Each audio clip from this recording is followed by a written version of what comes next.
여러분 안녕하세요. 반갑습니다.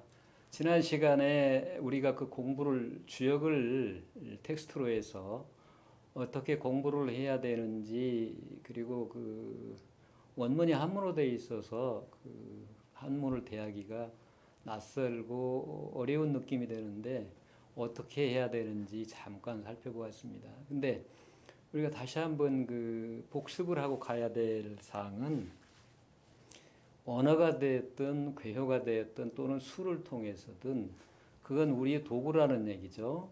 우리의 뜻 또는 내 마음 안의 마음을 표현하는 도구이기 때문에 그 도구를 대상으로 해서 도구를 분석하는 것을 넘어서 그 도구에 담겨 있는 드러내고자 하는 사람, 글을 쓰든 도구를 사용하든 도구를 사용하는 사람의 마음을 느껴야 비로소 그게 소통이 가능하다는 얘기죠.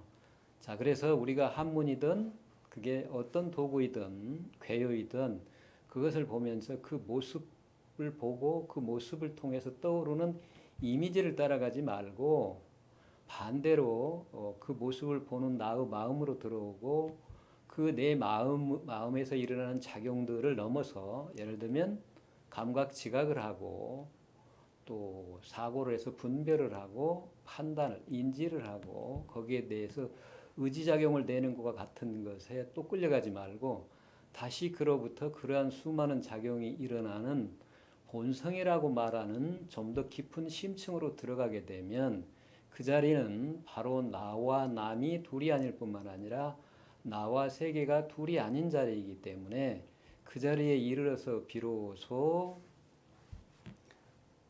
수많은 도구, 언어를 비롯해서 괴요나 이런 것들을 통해서 드러내고자 하는 궁극적인 경지 또는 경계를 파악할 수 있다라는 것을 지난번에 말씀을 드렸습니다. 그래서 그 자리는 다양한 체계나 다양한 도구, 다양한 의례나 의식, 형식에 따라서 드러내기 때문에 때로는 그걸 종교다, 때로는 그걸 철학이다, 또는 사상이다, 또는 이념이다, 또는 과학이다라고 다양하게 설명할 수 있고 다양한 이름으로서 말을 드러낼 수 있지만 그러나 그건 말일 뿐이고 그 모든 것이 다 다양한 관점에서 드러나는 것이기 때문에 그 겉으로 드러난 현상으로서의 그 말이나 글 또는 어떤 이론 체계나 또 괴요나 이런 그 형식에 의해서 매몰이 되거나 집착을 하지 말아라.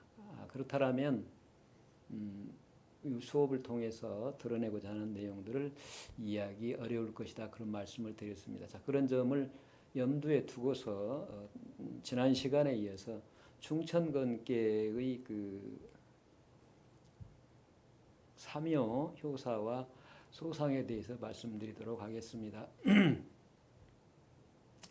자, 충천건계의 구삼효의 효사는 구삼은 군자가 종일 건간하여 석척약하면 여하나 무구리라 그렇게 돼 있죠. 우리말로 바꿔서 얘기를 하자면 군자가 종일 하루가 다 가도록 부지런하고 부지런하여 이 건건자가 마를 건자이기도 하고 괴를 나타내는 건깨를 가리키는 건자이기도 합니다만은 부지런할 건자이기도 합니다. 그래서 건건할 때면 하루가 다 가도록 부지런하고 부지런하여 당연히 이제 무엇을 했냐면 학문을 했겠죠. 그리고 나서 저녁에 이르면 저녁에 이르러서 척약하면 그랬죠. 이 척자가 슬플 척자입니다. 그 낮에 자기가 학문했던 걸 돌아보면 그래서 마음이 부족한 듯 서운한 듯 느끼기 때문에 슬픈 마음이 일어나서 석척약하면 그런 얘기입니다. 그래서 저녁에 마음에 부족한 듯 아쉬운 듯 여기면 여하나 위태로울 여자입니다. 위태로우나 무구리라 허물이 없으리라 그랬죠. 자, 이 위태롭다는 얘기는 이 삼여의시가 초역부터 삼여까지는 아직은 이 학문을 하는 사람인 그 주체인 군자가 밖으로부터 대상 사물로부터 그 사물을 보는 나로 들어왔지만 의식의 차원에 머물렀지 마음의 차원으로 가지 않았습니다. 즉 사요에서 상요에 이르는 외교에 이르러서 비로소 마음의 차원에 이르게 됩니다. 자, 그러다 보면 의식의 특징이 분별입니다. 이것과 저것을 나누고 옳고 그름, 시와 비를 판단하고 선과 악, 가치를 부여해서 시 또는 선은 소유하고 악 또는 비는 배척하고자 하는 마음이 일어나기 때문에 그런 분별의 마음으로 세상을 인식을 하고 다른 사람을 대하고 삶을 살아갈 때는 삶이 고통스러울 수밖에 없습니다. 그래서 그런 마음으로 행동을 하게 되면 서로 다른 사람에게 또는 세상 모두에게 해로움을 끼치기 때문에 위태롭다 그렇게 얘기를 한 겁니다. 그러니까 자기 자신에 대해 위태롭고 즉 자기의 심성 내면에서는 고통스럽기 때문에 위태로울 뿐만 아니라 그런 견해, 그걸 이제 전도견이라고 그랬죠. 뒤바뀐 견해다. 뒤바뀌었다는 얘기는 나무 뿌리와 같은 근원인 우리의 본성을 주체로 하는 게 아니라 나무 잎과 같은 육신을 주시로 그 육신이 갖고 있는 기능으로서 의식을 자기 자신이라고 생각하고 살아가기 때문에 이러한 결과가 난다. 그래서 그걸 이제 전도견이다. 뒤바뀐 견해다. 그렇게 얘기하는데 전도견으로 살아갑니다. 구삼육가에도 여전히 소인의도와 대인의도를 구분하고 소인의도와 대인의도가 나 밖에 있는 것처럼 그래서 내가 소인의도를 버리고 대인의도를 찾아야 될 것처럼 생각을 하기 때문에 나름대로 열심히 그야말로 부지런히 그걸 찾고자 노력을 하지만 그러나 여전히 마음은 편안하지가 않습니다. 그래서 저녁에 그걸 돌아보게 되면 슬픈 마음이 일어나지 않을 수가 없다 그 말입니다. 그렇지만 그래도 교만하지 않죠. 끊임없이 자기를 돌아보는 마음을 갖고 매 순간 자신의 내면을 들여다보고 내가 어떤 마음을 일으키는지 분별심을 일으키는지 즉 소인의 마음을 일으키는지 아니면 대인의 마음을 일으키는지를 살펴보기 때문에 비록 위태롭지만 허물이 없을 것이다 라고 얘기를 했습니다. 자, 구삼효를 효사를 보면은 그 이전에 그 초효와 이효는 효사가 어떻게 되어 있습니까?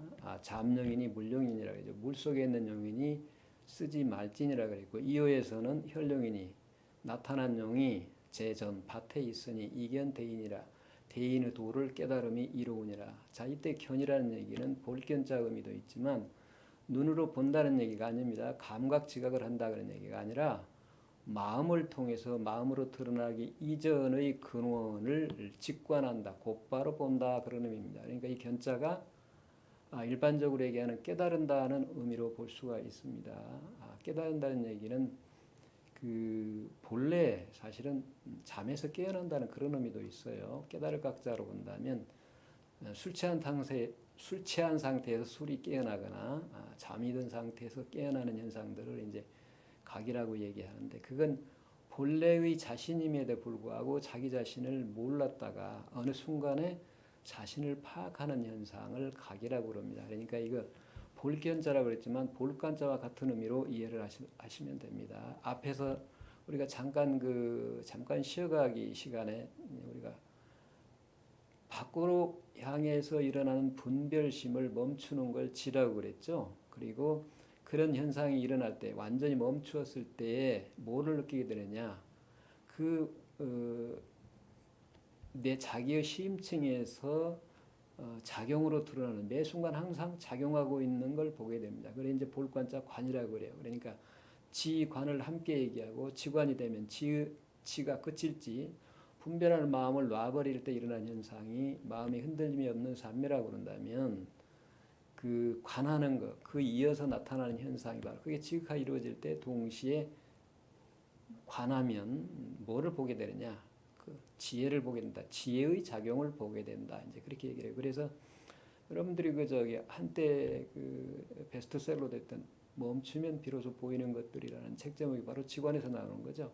지하면 볼 수 있게 된다.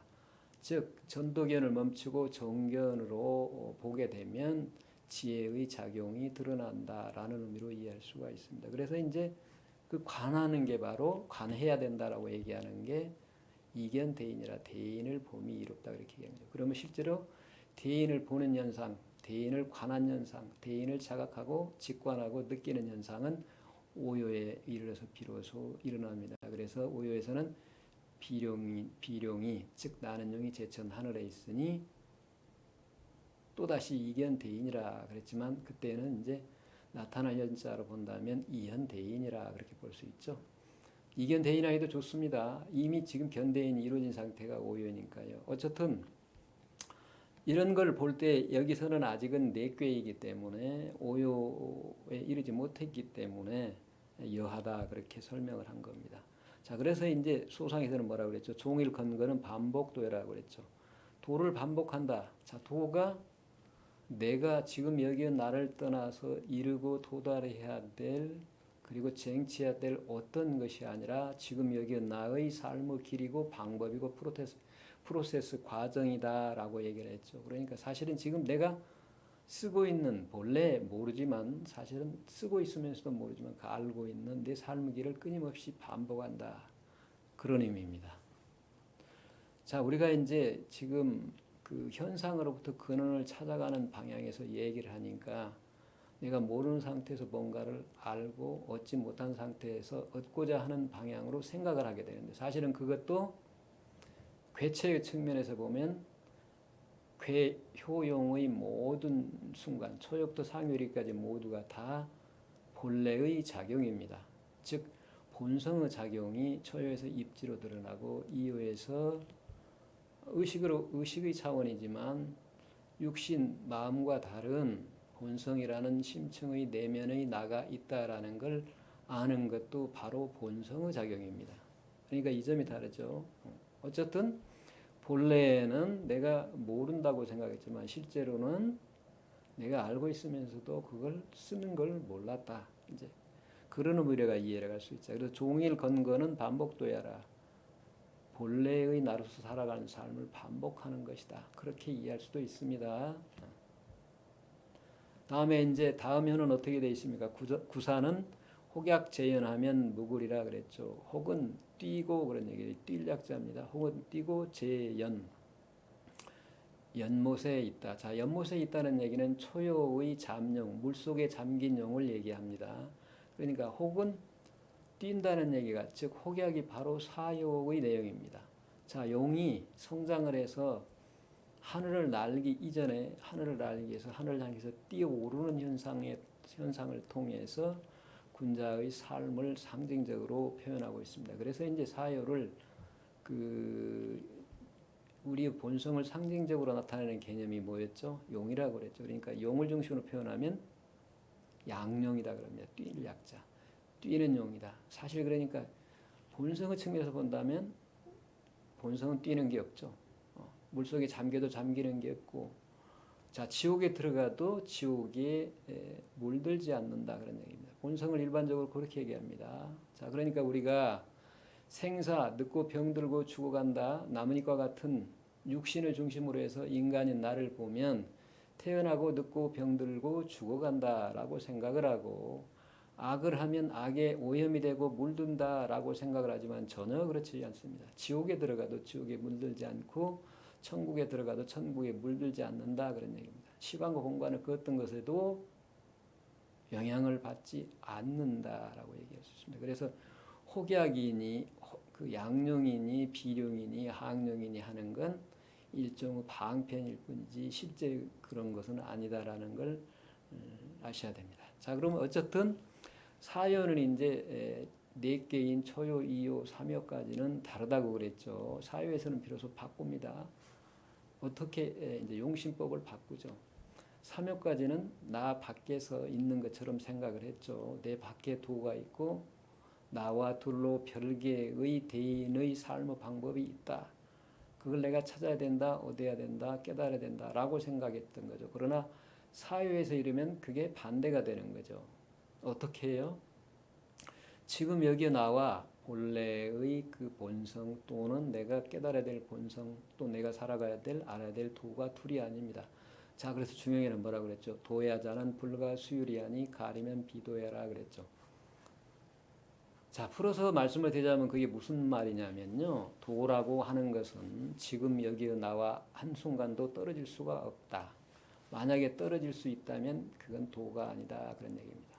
그러니까 우리는 방편상 어쩔 수 없이 내 자신을 표현하기 위해서 부처다 그러고 내 본성이다 그러고 모하다고 그러고 구세주라고 그러고 수많은 개념을 통해서 표현하지만 그게 나와 다른 별개의 어떤 것을 표현하는 것이 아니라 지금 여기 나의 내면 심층 나의 한 부분을 표현한 것이다. 이제 그렇게 이해를 하셔야 됩니다. 그래서 자, 그렇다 보니까 사회부터는 어때요? 밖으로 달려나가려고 하는 게 아니라 내 안에서 느끼고자 한다 그런 얘기죠.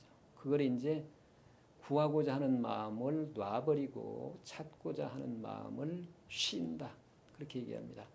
그 이제 어떤 비유를 우리가 하냐면 달밤에 원숭이가 잠을 자다가 목이 말라서 숲으로 이제 물을 찾아서 오게 되는데 마침 보름달이라 그 맑은 연못에 보름달이 또 있습니다. 그러니까 보름달이 너무 탐나고 좋아서 그 보름달을 갖고자 손으로 움켜쥐는 것과 같습니다.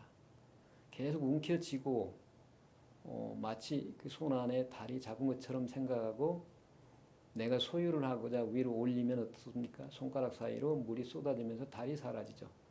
그런 현상을 끊임없이 반복합니다. 그게 바로 뭘 의미해요? 초요에서 사욕에 이르기까지의 군자가 학문을 하고 숙이라는 태도입니다. 자, 우리가 일상적으로 학문을 한다 또는 숙이를 한다고 할 때 전부 그런 태도를 취합니다. 내가 나를 떠나서 별개의 어떤 것을 찾고 얻고자 하고 그걸 통해서 모르는 것을 알고 부족한 것을 완전하게 하겠다라는 생각으로 우리가 일상적으로 삶을 살아갑니다. 그걸 바로 소인의 삶의 태도라고 그러고 소인의 삶의 방법이라고 그렇죠.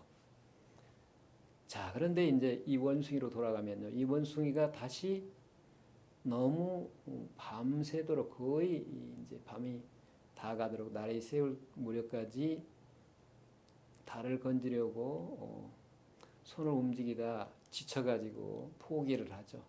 자, 이처럼 포기를 해야 됩니다. 놔버려야 돼요. 찾고자 함을 놔버려야 됩니다. 자, 그러면 어느 순간에 이제는 지쳐서 돌아가야지 하고 고개를 휙 돌려보니까 어디에 달이 있어요? 하늘에 달이 있습니다. 그러니까 찾고자 하는 그놈이 바로 달이었다 그런 얘기입니다. 우리는 일반적으로 그걸 어떻게 표현해요? 손가락, 즉 달을 가리키는 손가락이라고 합니다. 지금 우리가 보는 이 주역의 이 효사들, 말들 그리고 괴요 이런 게 전부 뭡니까? 달을 가리키는 손가락과 같습니다. 내 안의 나 아닌 나, 즉 거짓나라고 얘기할 수는 있는 육신으로서 나와 다른 참나라고 얘기하는 또는 내가 일반적으로 알고 있는 자와는 다른 그런 내가 아니라고 할 수 있는 무아 그런 나를 가리키는 손가락과 같다 그런 얘기입니다. 그러니까 그 손가락을 쳐다보고 있으면 천년만년 손가락을 아무리 연구를 하고 손가락을 봐도 달은 결코 볼 수 없다 그런 얘기죠. 그래서 여기서는 이제 사회부터는 방법을 바꾼 겁니다. 손가락을 보고 그 손가락이 뭘로 돼 있나, 손가락이 몇 마디인가, 손톱이 어떤가, 손톱이 어떤 색깔인가, 제대로 이게 손가락이 가리키고 있나 어쩌나 이게 이제 언어학을 가지고 언어적인 측면에서 이게 분석하는 게 그런 방법입니다. 일종의 그게 의미가 없다는 것이 아니라 그게 이제 관점이 다르다는 얘기예요. 그래서 그렇게 접근을 하다 보면 이 작자가 가리키고자 하는 내용을 전혀 파악할 수가 없게 됩니다. 자, 그래서 이제 어느 순간 머리를 돌려서 달을 찾았던 그 원숭이처럼 그 원숭이는 마음을 상징해요. 의식을 상징합니다. 의식. 원숭이가 방정맞다고 그러죠. 한순간도 가만히 있지를 못하고 위에 올라갔다 아래로 내려갔다가 손을 움직이고 발을 움직이고 네 손발을 다 움직이는 겁니다. 그걸 바로 의식을 상징하는 거예요. 의식은 끊임없이 그렇게 분별배공을 하죠. 보고 듣고 말하고 내 눈에 보이는 것, 냄새 맡는 것, 맛보이는 것, 감촉 이 모든 것에 끊임없이 따라가면서 좋은 음악, 나쁜 음악, 좋은 냄새, 나쁜 냄새, 좋은 모습, 잘생겼다, 못생겼다 등등 끊임없이 분별을 하고 좋은 것은 내가 갖고 나쁜 것은 버려야지 하고 감정을 일으키기 위해 따라서 삶을 자꾸 난도질을 하는 것, 고통스럽게 만드는 행위를 바로 원숭이의 비유로 한 겁니다. 여러분 그 삼장법사와 같이 인도로 천축국으로 불경을 구하기 위해서 가는 원숭이도 바로 그런 의미예요. 의식 중생들이라고 얘기하기보다는 소인들 또는 일상적인 사람들이 자신을 모르고 살아가는 전도견에서 살아가는 사람들의 마음 쓰는 것, 삶의 태도를 원숭이를 통해서 상징적으로 표현한 겁니다. 그러니까 그렇지만 그 원숭이도 어때요? 사실은 본성이라는 근원이 나타난 거기 때문에 그걸 어떻게 표현한 겁니까? 선사들은 원숭이마다 고경이라고 그러죠. 오래된 거울 하나씩을 다 짊어지고 있구나 그렇게 표현해요. 재미있죠 그러니까. 자, 이런 걸 보면 언어 자체를 가지고서는 자 원숭이를 가지고 원숭이가 도대체 오래된 거울을 쥐고 있다는 게 무슨 말이냐 짊어지고 있다 그게 무슨 말이냐 그 말만 가지고는 그 문장만 가지고서는 아무리 분석을 하고 난리를 쳐봤던들 그 의미가 결코 드러나지가 않습니다. 그래서 사회는 바꾼 거예요. 찾고자 하는 마음을 멈춰버리고 얻고자 하는 마음을 놔버리는 순간 어때요? 구름과 같은 거예요. 그게 구름이 사라지면 태양은 언제나 항상 밝아 있었음을 보게 된다. 그런 얘기죠. 그러니까 여기서 이제 혹약 재현한다고 할 때 그 뛴다는 의미가 이게 다릅니다. 그러니까 삼요에서까지 부지런하고 군자가 종일 건거는 것과는 방법이 다르다. 그런 얘기를 이제 우리가 이해를 하셔야 됩니다. 어쨌든 그래서 그 뛰다 보니까 어때요? 여전히 지금 학문하고 숙이라고 자신이 어떤 존재인가를 파악을 하기 때문에 허물이 없다 그렇게 얘기했고 소상은 뭐라고 그랬죠? 혹약 재현은 진이무구라 그랬죠. 나감에 허물이 없다. 당연히 본성을 향해서 내 안에 참나 나 아닌 나를 찾는 거니까 허물이 없는 거죠. 자, 그 다음은 이제 다음 구호효사와 소상을 볼까요? 구호는 비룡제천이니 이견대인이니라 그랬죠. 나는 용이 하늘에 있으니 대인을 봄이 이로우니라 그랬죠. 자, 그 다음에는 뭐라고 그랬죠? 소상에서는 비룡제천은 나는 용이 하늘에 있으면 대인 죄하라. 대인이 만들어집니다. 이건 이제 글자 그대로 이해를 한 것이고요. 자, 사실은 이 초자가 나아갈 조차라고 본다면 대인의 경지에 나아갑니다. 본래 내 자신이 대인임에도 불구하고 내가 소인인 줄 알았다가 대인임을 파악을 하는 것, 그것을 대인의 경지에 나아갑니다. 또는 대인의 경계에 나아갑니다. 그럼 대인의 경계는 뭐라고 그랬죠? 본성을 주체로 살아가는 정견, 바를 정자, 볼견자. 이 정견에 이르렀다 그런 얘기를 합니다. 그러니까 정견을 가지고서 살아가는 삶의 방법을 대인다 또는 대인의 도다 그렇게 얘기를 한 겁니다. 그러니까 나는 용이 하늘에 있다는 얘기는요. 본래 용은 어땠습니까? 하늘을 나는 존재입니다. 그러니까 본질은 하늘을 날아서 풍운 조화를 우리 누리죠. 풍운 조화를 일으키면서 또 하나의 비유는 뭐예요? 하늘을 난다는 얘기는 시간과 공간이라는 한계에 갇히지 않고 자유로운 존재다. 그걸 의미합니다.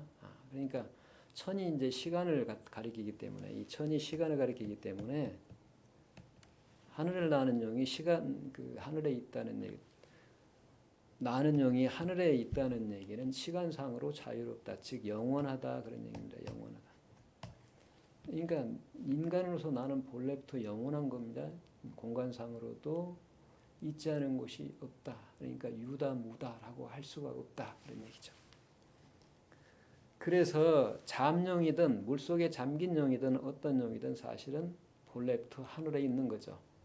근데 그렇지만 우리가 마음으로 스스로 그걸 모르고 살기 때문에 잠용이라고 생각을 하고 잠용에 마땅한 행동을 하게 되고 혈용이라고 생각을 하고 혈용에 마땅한 행동을 하게 되는 겁니다. 그러니까 이걸 보면 사실은 영의 입장에서 보면 이거 하나도 말할 필요가 없는 거죠.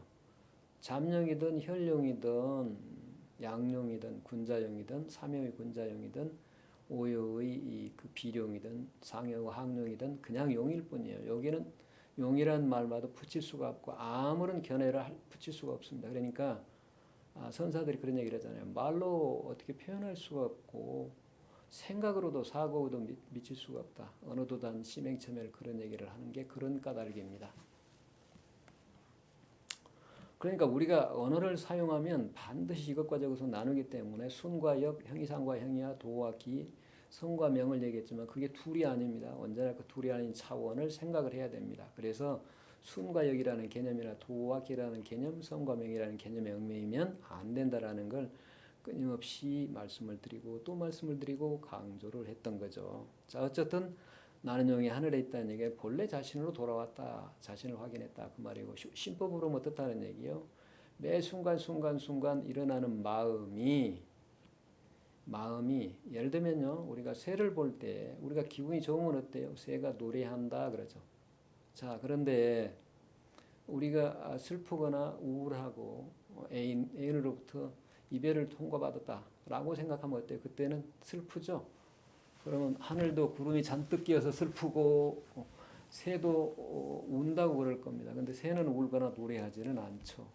내가 그렇게 느낄 뿐이에요. 근데 그러듯이 그냥 새가 소리를 낼 뿐인데 우리가 슬프게 운다고 생각을 하고 즐겁게 노래한다고 생각을 하는데 그 생각이 때에 따라서 다른 생각이 일어나지만 그 생각이 일어나는 근원은 하나입니다. 그 자리에는 슬프거나 기쁘다는 생각이 없다. 즉 분별이 없다. 나누어서 나타낼 수 있는 그 어떤 것도 없다. 그래서 이게 이제 불이의 경계라도 표현해. 둘이 아닌 경계이다. 형이상과 형이야, 성과 명, 도하기, 순과 역, 그렇게 구분해서 표현했던 모든 것들이 둘이 아닌 경계이다. 그걸 이제 뭐 본성이다, 구세주다, 부처이다, 뭐 등등 여러 가지로 표현하는데 바로 그러한 하나의 자리가 매 순간에 내가 쓰고 있는 마음으로 드러났음을 비로소 알게 되었다 그럽니다. 그걸 뭐라 그래요?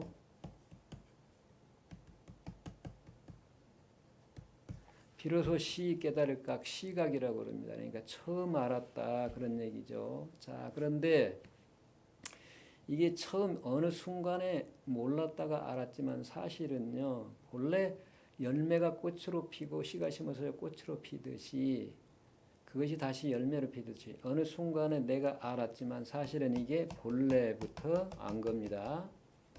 본래부터 알았던 것이 어느 순간에 비로소 현재 관점에서 나타난 거예요. 이게 본각은 과거 이미 내가 깨달아 있다니까 모든 존재가 불교에서는 부처라고 그러니까 그런 얘기고요.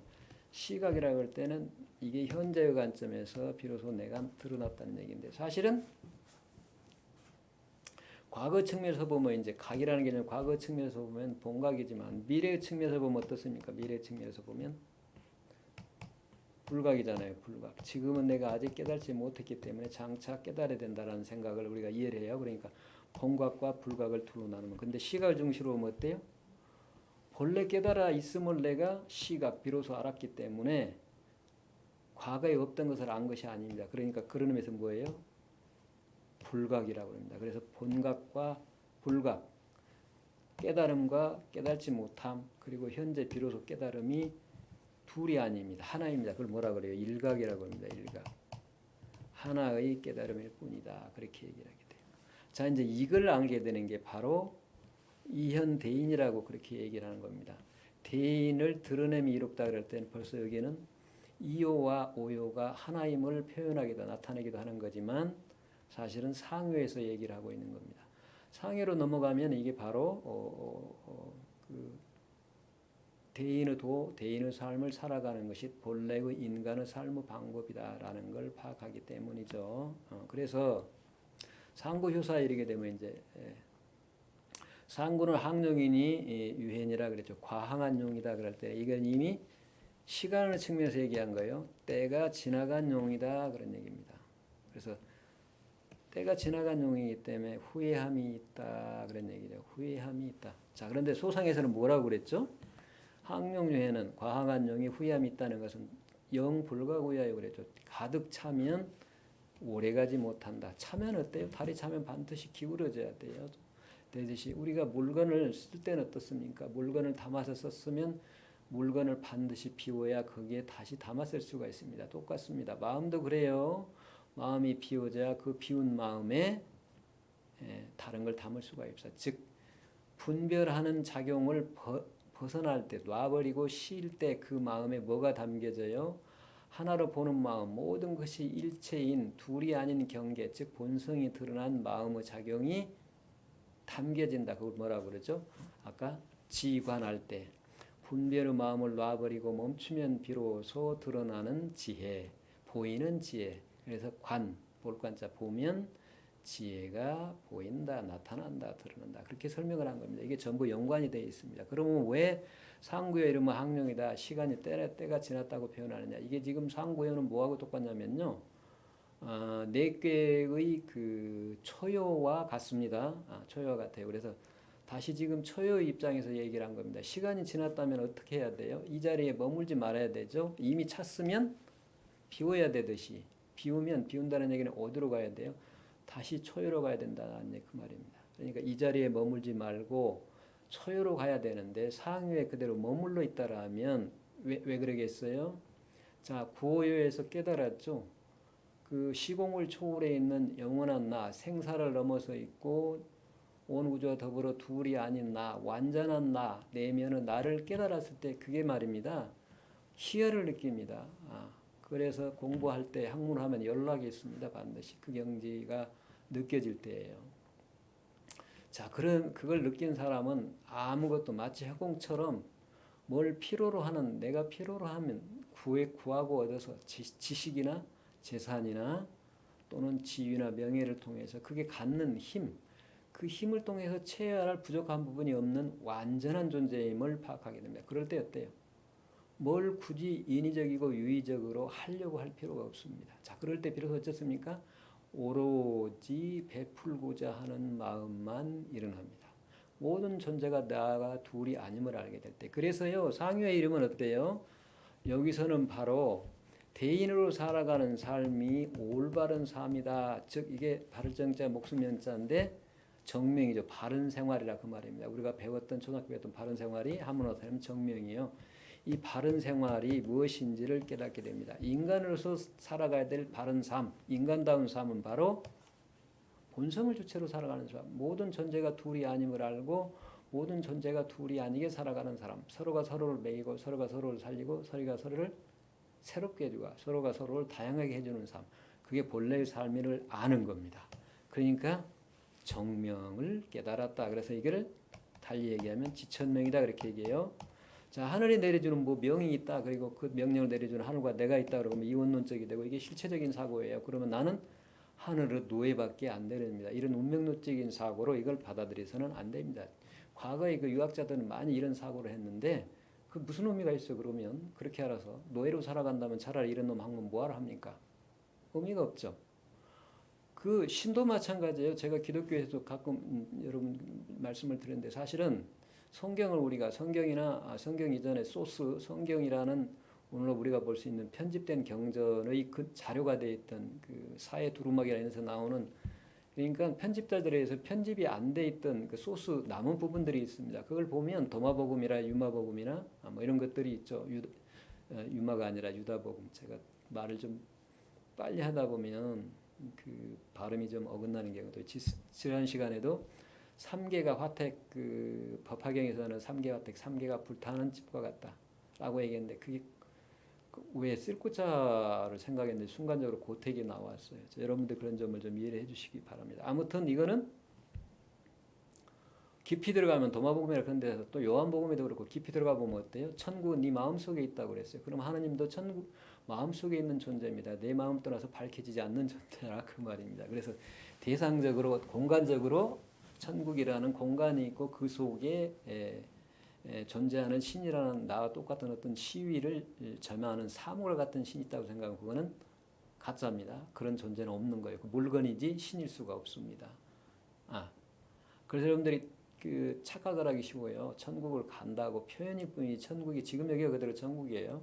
지금 여기가 그대로 불국 정토이고요. 그래서 혹시라도 이게 방편상 그렇게 언어는 그렇게 표현할 수밖에 없기 때문에 그렇게 논할 뿐임을 몰라서는 안 된다. 이제 그런 얘기를 다시 한번 말씀을 드리고요. 그러니까 저는 불교도 부정하지 않고 기독교도 부정하지 않고 유학도 부정하지 않고 어떤 것도 부정하지 않습니다. 본래 다 어디서 나온 거니까요. 본성이라는 지금 여기 나와 둘이 아닌 한 곳에서 나왔기 때문에 전부 다 진리고 다 옳은 소리지 잘못되거나 그릇된 것이 없습니다. 단지 우리가 그걸 스스로 구분해서 가치를 부여해서 옳다 그러다라고 옳다라고 생각하는 소유하고 그러다는 것을 배척하려고 할 뿐이죠. 자, 다시 그럼 상교로 돌아가서 이처럼 정명을 하게 되면 그리고 본성이 내가 깨달았지만 깨달음이 없다는 걸 알게 되면 어떻게 되겠어요? 사랑하는 마음이 나옵니다. 아무런 조건이 없는 자비스러운 마음이 나와요. 그렇기 때문에 당연히 지금 내가 이 좋은 아무것도 부족함이 없어서 완전한 그야말로 연락의 경계에 즐기지 않고 그 자리에 빠지지 않고 다시 인간 세상으로 내려와서 죄인들과 함께하고, 물론 죄인이 따로 없습니다만 어쨌든 그렇게 얘기를 하니까 소인의 세계, 죄인의 세계, 중생의 세계로 내려와서 그들과 함께 살아가면서 같이 아파하고 슬퍼하고 고통스러워하면서 본래 이 고통이나 슬픔이 근거가 없을 뿐 실제하는 것이 아니다라고 알려주는 겁니다. 그래서 그 자비스러운 마음이 생긴다, 그런 얘기입니다. 그래서 이 자비로운 마음이 있기 때문에 상회에 머물지 않고 초유로 내려가게 됩니다. 그런 존재가 바로 여기서 얘기하는 군자입니다. 군자. 그리고 대인이에요.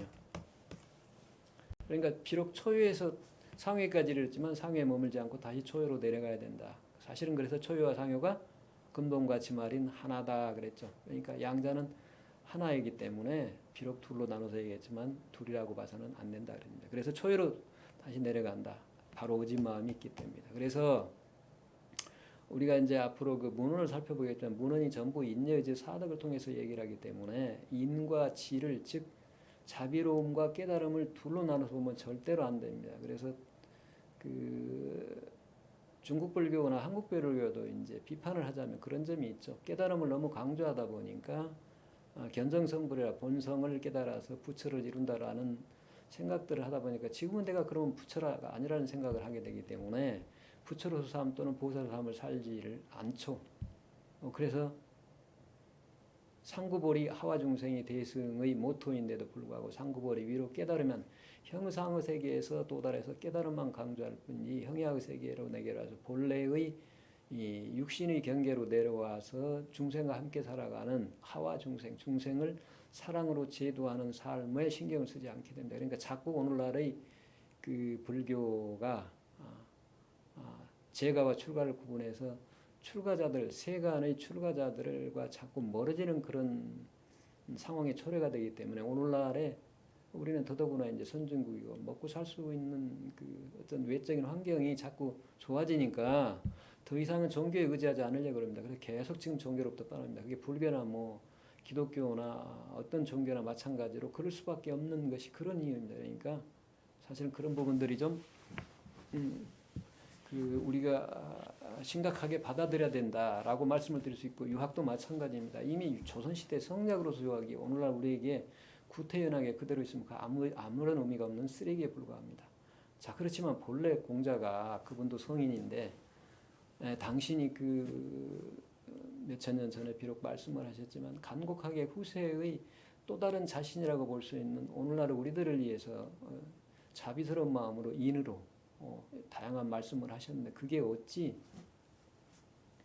오늘날 우리에게 필요가 없는 말씀들이라고 할 수 있겠습니까? 그렇다면 성인이라고 할 수 없고 그들의 말씀을 경전이라고 할 수가 없는 거죠. 사실은 그래서 오늘날의 그 경전을 보고 성인의 말씀을 공부하는 우리의 문제이지 절대로 그분들의 문제는 아니다. 우리가 좀 그렇게 돌이켜보는 우리 자신을 돌아보는 생각 시간을 갖고 계기를 가져야 된다. 이게 바로 제가 이 주역을 수업을 통해서 끊임없이 강조를 하고 주역을 다시 보고 여러분과 함께 강조하는 내용입니다. 이게 지금 수업의 한 과정으로서의 개설이 되기도 합니다만은 사실은 단순하게 학교에서도 학부에서도 지식을 습득하기 위해서 주역이라는 게 어떤 내용을 담고 있고 어떤 형식을 갖고 있는가 그 지식을 습득하기 위한 것이 아니라 그걸 넘어서서 지금 여기에 나아가 어떤 존재이고 어떻게 살 것인가의 문제를 돌아보는, 그 찾는, 얻는, 느끼는 그러한 시간이기 때문에 이건 어떤 종교와도 상관없이 모든 종교를 떠나서 지금 여기에 나의 문제이다라는 것을 반드시 다시 한번 생각해 주시기를 바랍니다. 예, 이어서 말씀드리겠습니다. 지금까지 초요에서 상요까지의 효사를 읽어봤는데요. 지금부터는 이제 초요와 상요가 어떤 관계인가를 설명을 하고 있는 부분이에요.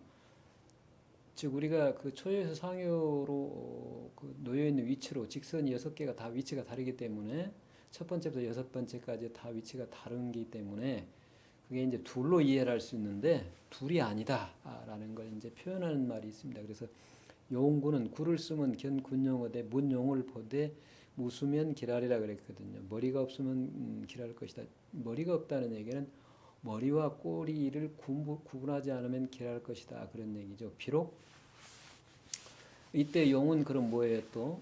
용은 당연히 그 각각의 효예요. 초효부터 상효 이르기까지 6효를 얘기하는 겁니다. 그러니까 우리가 지금 보는 우리가 있고 이걸 보이는 대상으로서 6효가 있는데 이 6효를 우리가 보면서 그럼 어떻게 보느냐 이제 이 얘기입니다. 6효를 보지만 사실은 어쩌라고요? 무수, 머리가 없다 그 말은 머리와 꼬리로 구분해서 보지 말라. 즉 초효와 상효로 구분했지만 초효가 상효이고 상효가 초효이다 그런 얘기죠. 그래서 결국은 그게 뭐예요? 초효로부터 시작을 했으면 상효에서 끝나고 상효에서 끝나는 거고 상효에서 시작을 하면 다시 초효로 내려와서 이게 사실은 초효와 상효가 둘이 아니다라는 걸 얘기하는 거죠. 그래서 이 초효와 상효의 효를 읽을 때도 여기는 초구라고 얘기하잖아요. 여기는 구이라고 그러고 여기도 상구라고 그래서 여기와 여기를 따로 구분합니다. 여기의 내효와 그러니까 초효와 상효는 여기는 본, 여기가 본이라면 여기는 말이라고 볼 수 있죠. 여기가 시작이라면 이쪽은 끝이다. 그래서 근본이면서 지말이고 시초이면서 종말이라고 볼 수 있는데 결국 우리가 이렇게 보니까 이쪽에서 보니까 시작이고 여기가 근본이고 지말이지 사실은 여기서 보면 여기가 시작이고 이쪽이 끝이라 그런 얘기죠. 그래서 이제 주역에서는 이처럼 위 상계와 하계 그리고 효에서는 다시 네계와 외계로 구분을 했기 때문에 직선처럼 설명을 했지만 실제로는 어때요? 이게 원으로 돼버리고 맙니다.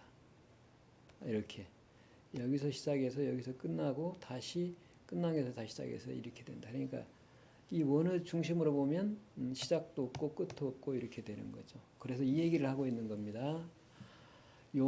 용으로 표현되진 이 여섯의 효가 나타내는 시유가 각각 잠용이니 혈용이니 양용이니 군자용이니 양용이니 비용이니 하고 있지만 실제로는 이게 단 하나의 용을 나타내는 것뿐이다. 그러니까 초유 상효로 집약이 되고 이 초유 상효 내용을 다시 구이와 구삼과 구사 고유에서 자세하게 설명을 하고 있다. 이렇게 이해를 해도 됩니다. 그러니까 이게 바로 괴사로 보면 이게 원, 형, 이, 정이라고 볼 수가 있습니다. 그러니까 원행리정을 이렇게 보면은 네개 소익계로 보면은 원으로 시작해서 정으로 끝나지만 사실은 외계 상계에서 하계로 우리가 보면은 정으로부터 시작을 해서 원으로 끝나는 거다 볼 수 있습니다.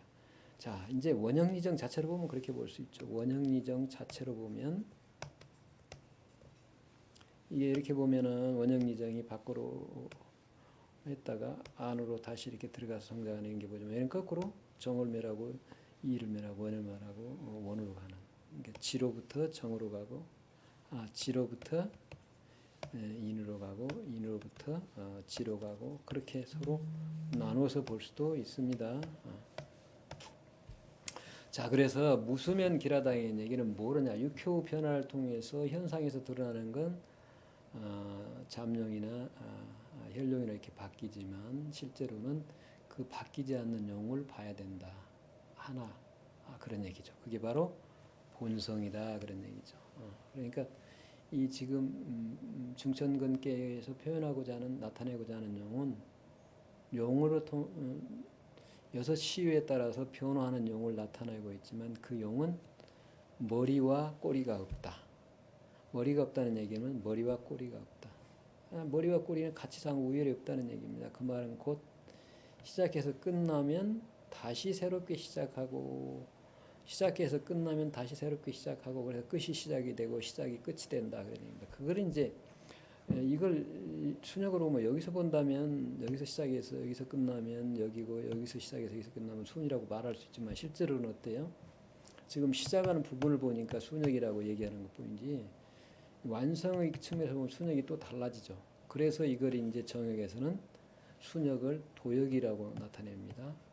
도역이라고 나타내서 그 다음에 이 시작과 끝을 다시 또 나누어요. 생과 성으로. 생도 시생이고 종성이거든요. 그러니까 방향만 도역은 순역은 방향만 뿐이지 방향과 생성이라는 그 시종을 다시 결합을 시켜요. 그래서 도생, 역성, 역생, 도성 이렇게 나눠서 원으로서 무수면 길하다는 걸 분명하게 드러내줍니다. 여기서. 그렇기 때문에 앞에서 우리가 순역을 논하고 다시 이걸 어떻게 논했죠? 세수로 나눠서 채용상을 논하고 또는 형이상자와 형이하자를 논했습니다만은 이러한 작용의 측면에서 보면 원으로 보면 이게 둘이 아니고 하나라고 볼 수가 있죠. 자, 그래서 이제 이런 점을 여기서는 이렇게 설명을 하고 있습니다. 이제 그리고 다시 그걸 조사해서 말하자면 영구는 천덕인데 천덕이 하늘이 드러난 천도가 드러난 덕으로서 천덕이라는 얘기는 인간에 있으는 그게 인간의 본성이라는 얘기이기도 하거든요. 그거는 머리로 쓸 수 없다, 머리가 될 수 없다. 그 말은 무슨 얘기예요 지금? 머리와 꼬리라는 구분에서 분별을 할 수가 없다 그런 얘기거든요. 그게 이제 시간상으로 보면 영원하다는 얘기고요. 공간상으로 보면 그래서 시간상으로 영원하기 때문에 어쩌다고 그랬죠? 자유롭다 얘기입니다. 자유롭다는 얘기로. 자유롭다.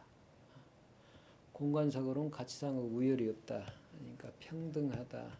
나와 남이 둘이 아니다. 그래서 이게 시공과도 관련이 있기도 하고 어쨌든 머리가 될 수 없다는 얘기 자체가 성품이라는 존재는 시간상으로 영원할 뿐만 아니라 공간상으로 무소보재하고 둘이 아님이었기 때문에 자유로우면서 평등하다라는 걸 자, 그 말은 무슨 얘기예요? 이제 우리가 시간상으로 변화하는 건 불완전하다 생각을 하기 때문에 그 변화함이 없는 영원하다는 측면에서 완전하다는 뜻을 드러내기 위해서 이렇게 상징적으로 설명한 것이라고 이해를 할 수가 있습니다. 그러니까 자유롭고 평등하다는 얘기는 완전하다는 그런 뜻입니다. 내가 존재하기 위해서 나 위에 다른 어떤 것도 필요로 하지 않는 것. 그걸 이제 우리는 제1원인이라고 그러잖아요. 제1원인. 나머지는 제1원인에 의해서 부차적으로 창조된 것. 그래서 우리는 제1원인을 뭐라고 하냐면 신이라고 그러죠. 신. 귀신신자 신. 그러니까 사실은 인간의 성품을 신이라고 그러는 거예요. 인간의 성품이 자 개체적인 측면에서 성품을 얘기하면 마치 병에 담겨 있는 거 육신이라는 병에 담겨 있는 성품처럼 내 본성 다르고 너 본성 다르고 사물 본성 다르다고 자꾸 얘기를 할 텐데 이게 본성의 차원에서는 구분할 수 없는 것. 그래서 어느 한순간에도 다양하게 드러나 매 순간에 항상 다양하게 드러나는 것 수많은 것들을 그거 이제 신이라고 그래요. 그래서 신이라는 겁니다. 그러니까 그런 측면에서 보면 모든 존재가 나타난 신이다. 매 순간순간 다양하게 드러난 신이다라고 얘기할 수는 있지만 그렇다고 해서 거꾸로 현상에 있는 모든 것들이 신이라고 할 수는 없는 거죠. 그렇게 얘기해 보면 이제 달라집니다. 혼동하는 거예요. 이 눈에 보이는 모든 것들은 우리가 물건을 지어서 이것 이름 붙여주고 하는 이유가 있는 겁니다. 이게 신이라는 개념과 달리 물건이라고 이름을 붙여주는 이유가 있다는 얘기예요. 예를 들어볼까요? 제가 전에도 이런 걸 예를 들었는지 모르겠는데 자 본체의 측면에서 보면 본성의 측면에서 보면 본체의 측면에서 보면 인간의 성품과 인간 밖의 사물의 본질인 이가 그리고 또는 불교에서는 법성이라고 그러잖아요. 법성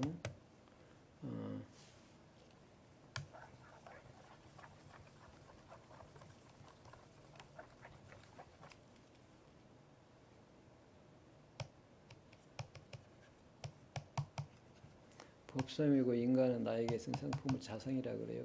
유학에서는 이게 이제 여기를 본성이라고 그러고 자성을 본성이라고 그러고 또는 인성이라고 그러고 법성을 리 또는 태극이다도 이렇게 얘기를 하잖아요. 그럼 이게 둘이 아니에요. 사실은 본성이 이게 둘이 아니에요. 그 법성과 자성이 둘이 아닙니다. 이게. 근데 요걸 이제 둘이 아니라고 얘기를 하면 둘이 아닌 측면만을 이해를 하면 어때요? 다시 말하면 그 내 본성임을 알면 법성과 본성이 둘이 아님을 알면 본성을 자유자재로 법을 따라서 그 법에 따라서 현상을 사물에 따라서 이에 따라서 자용하게 쓸 텐데 자연스럽게 쓸 텐데 그걸 쓰지 못합니다. 그러니까 그럴 때 이제 어떤 현상이 일어나는가 한번 봅시다. 이게 지금 현상의 모든 것들이 이것도 다 신이라고 그러고 불교에서는 부처라고 그래요. 그러면 이게 어떤 사람이 이것만 깨달으니까 어쨌어요? 법당에 갔다 이거죠. 법당에 가서 갑자기 그 법당에서 오줌을 논다 이 말입니다. 그러니까 이제 거기에 있던 어떤 그 스님이 깜짝 놀래가지고 주지 스님한테 달려가서 어떤 사람이 법당에서 오줌을 누고 있다. 그러니까 그래 그분이 그렇더냐 알았다고 갔다는 얘기죠. 그래가지고 어땠어요? 물어봤죠. 당신 왜 여기서 오줌을 눕니까? 그러니까 뭐라고 했어요?